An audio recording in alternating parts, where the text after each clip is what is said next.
Dark future forecast for Swedish economy. Sweden's finance minister Magdalena Andersson has formally lowered her growth forecast for the country's economy, suggesting it will expand by 2.4% this year and 2.7% in 2016. The figures contrast with her autumn prediction of 3.0 growth in 2015, rising to 3.2% the following year.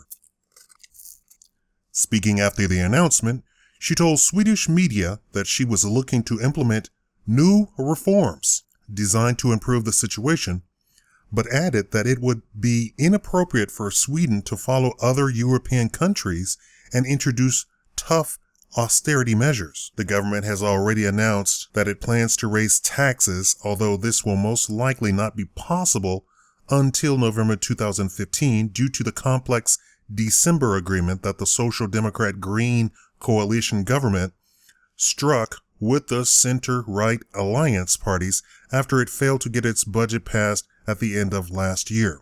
When Andersson has discussed the country's finance in recent months, she has used a metaphor which sounds strange in both Swedish and English. The barns are empty. On Tuesday, she said the barns were now bleeding too. In the short term, we see that Swedish growth has still not really taken off.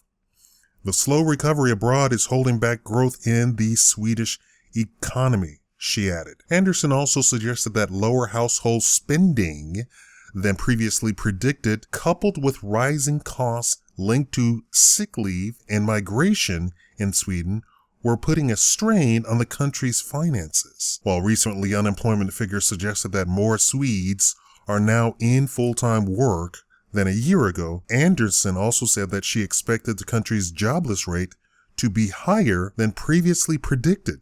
She suggested that a rate of 7.7% was likely in 2015, up 0.4 percentage points in her autumn prediction. But she said that her Social Democratic Party's goal that Sweden should have the lowest unemployment rate in the EU remained unchanged.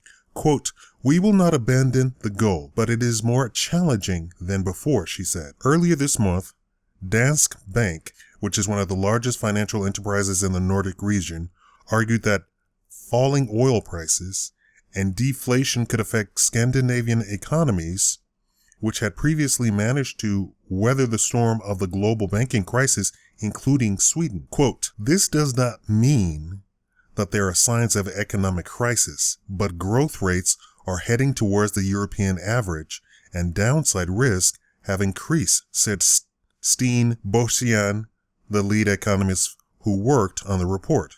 Quote, "It's not looking better than in the autumn. Quite the opposite.